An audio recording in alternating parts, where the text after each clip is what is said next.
Kembali bersama kami, Saudara.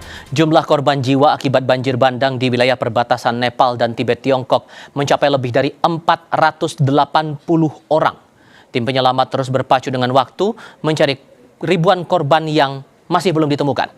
Tim medis setempat mengungkap sedikitnya 910 orang masih hilang atau tidak dapat dihubungi hanya dari wilayah Nepal. Secara keseluruhan, pemerintah Nepal dan Tiongkok menyatakan lebih dari 1.500 orang masih belum ditemukan. Lumpur akibat banjir bandang Rabu lalu menerjang wilayah Raswa dan mengalir ke sungai Trisuli dan Narayani hingga merendam permukiman di distrik Nuwakot, Nepal. Tim penyelamat masih menyisir kawasan sungai di wilayah terdampak parah untuk mencari para korban.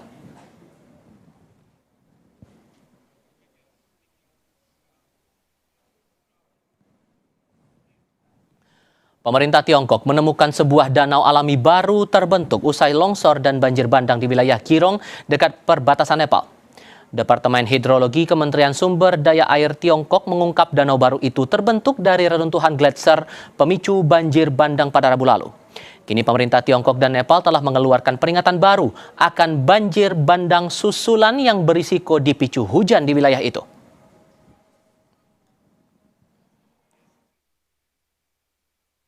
考虑到近期和未来一周基隆口岸周边有小到中雨，预计未来一周堰塞湖入湖流量有15立方米每秒左右，水量还在继续增加，风险呢也还在加大。 Lalu bagaimana kita perlu memahami penyebab dan pemicu banjir bandang di wilayah Himalaya perbatasan Tiongkok dan Nepal ini, dan perlukah Indonesia belajar sekaligus mengantisipasi dari bencana itu? Saya akan diskusikan ini bersama pakar geologi dari Institut Teknologi 10 November, Amin Widodo. Pak Amin, selamat malam Pak, dengan Tifal di sini. Selamat malam, Mas. Terima kasih sudah bergabung dan meluangkan waktu, Pak. Ini saya mengutip dari pemberitaan BBC hari ini. Disebutkan USGC, Survei Geologi Amerika Serikat, menyebut penyebab dari terjadinya banjir bandang di perbatasan Nepal Tiongkok itu gara-gara runtuhan gletser diikuti aliran material longsor. Pertanyaan sederhananya, dan bantu kami mendapatkan pemahaman lebih utuh dengan bahasa lebih sederhana, Pak. Sebesar itukah dampak yang terjadi akibat runtuhan gletser itu? Nah, kita tahu bahwa di Nepal itu sebagian besar kan di bagian puncaknya, pokoknya lebih dari 4.000 meter tadi, sebagian besar kan sudah berupa salju dari gletser tadi. Nah, gletser tadi karena ada perubahan iklim, itu mulai retak-retak dan mulai longsor, jatuh. Nah, tebingnya itu panjang sekali ya. Jadi begitu dia longsor menutup sungai tadi, nah di sinilah muncul yang namanya nanti muncul tadi ada danau baru tadi. Nah, ini membendung sungai, sungainya nanti airnya akan tambah-tambah. Nah, ini nanti akan jebol ya. Nah, jebol itulah yang namanya banjir bandang. Nah, tadi yang terkait dengan gletser yang runtuh tadi, ternyata juga kemarin itu kan sebelumnya juga ada gempa 4,4 di daerah situ. Jadi itu juga ikut memicu lah longsor yang ada di situ. Sehingga itu menutup, dan pada waktu begitu tanggul alam tadi jebol, maka dia akan berjalan dengan sangat deras sekali ke bawah karena airnya kan sudah ngumpul tadi. Nah, seperti tadi Cina sudah mengingatkan bahwa ini ada ancaman baru susulan seperti ini. Nah, seperti itu ini memang perlu diketahui semua orang. Jadi. Oke. Dan sederhananya Pak, ini peristiwa yang umum terjadi untuk topografi daerah yang seperti itu, atau jangan-jangan ini ya dibilang lumrah nggak lumrah juga sebetulnya? Jadi memang topografi yang panjang seperti itu dan runcing tajam bentuknya V tadi itu memungkinkan terjadinya banjir bandang. Jadi karena tadi begitu runtuh, gletsernya runtuh bersama batu-batu yang ada di sekelilingnya, dia akan menutup sungai menjadi membendung. Bendungan tadi bendungan yang rapuh istilahnya. Nanti kalau begitu air sungai ini sudah sangat tinggi, maka ini akan jebol.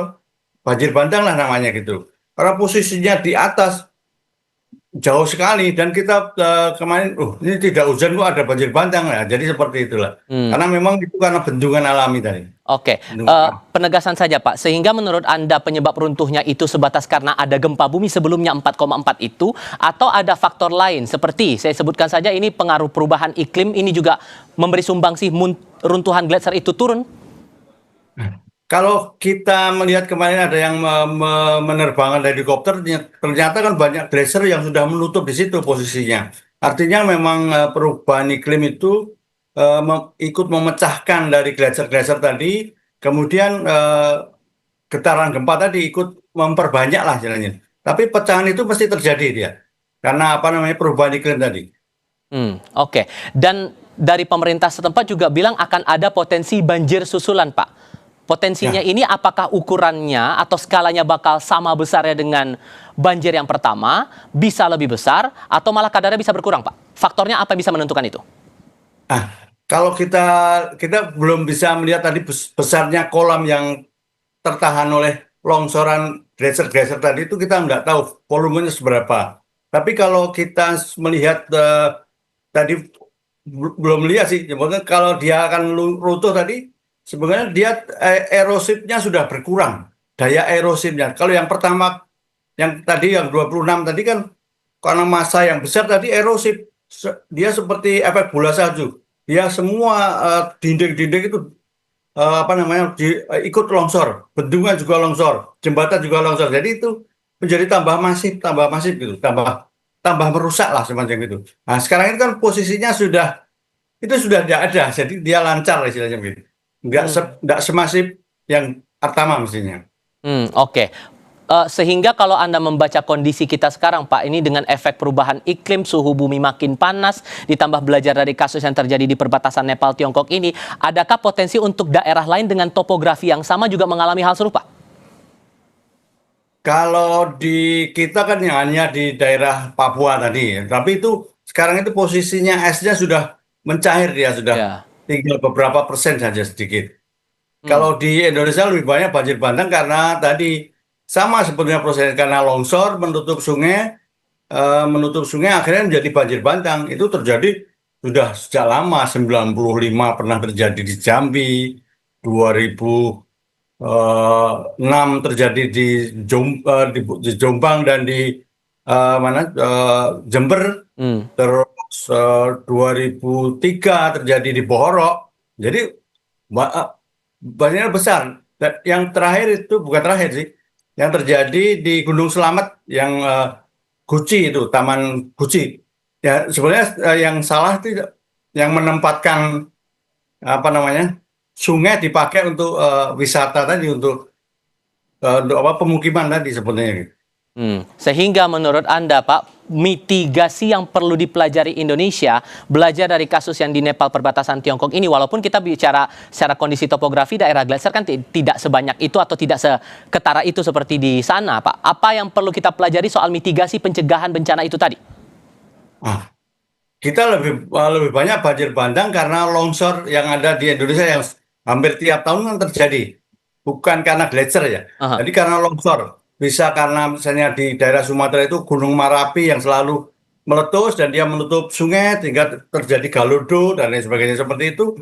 Itu yang harus diingat. Dan ini memang diperlukan mitigasinya, perlu kerjasama antara yang ada penduduk yang ada di atas sama di bawah seperti itu. Tapi kita memang menyarankan yang di pinggir sungai dengan jarak tertentu memang tidak boleh dipergunakan untuk apa namanya, untuk pemukiman. Deteksi dini atau kemudian simulasi mitigasi bencana ini untuk daerah-daerah rawan, kalau belajar dari kasus di Nepal ini, sejauh mana kalau Anda melihatnya di Indonesia, Pak? Nah, kita memang kalau kita melihat kemana yang terakhir, bukan terakhir sih, yang di Sumatera kemarin yang mulai dari Aceh, Sumatera Utara terus sampai Sumatera Barat Sumatera juga? Barat itu kan itu memang ada sekarang itu ada tambahan lagi badai siklon tadi, siklon senior itu yang dulu tidak pernah lewat di daratan, sekarang lewat di daratan. Nah, ini kan seperti air yang dituang demikian. Kalau bawahnya itu misalnya sudah amburadul, posisinya tidak ada hutan sama sekali ya, semua akan apa namanya hanyut semuanya. Jadi seperti yang terjadi kemarin itu di Sumatera itu. Baik. Itu yang harus diwaspadai. Jadi siklon ini ada ini. Dan ini sudah masuk ke daratan. Seperti yang pernah terjadi juga di Flores. Flores 73 pernah, 2021 pernah. Oke, harus dicermati betul, jangan sampai nunggu kejadian dulu baru kemudian kita memikirkan pencegahan atau mitigasinya itu tadi. Pak Amin Widodo, terima kasih banyak sudah berbagi pengetahuan dan pengalamannya bersama kami kali ini. Sehat selalu ya Pak, selamat malam. Ya.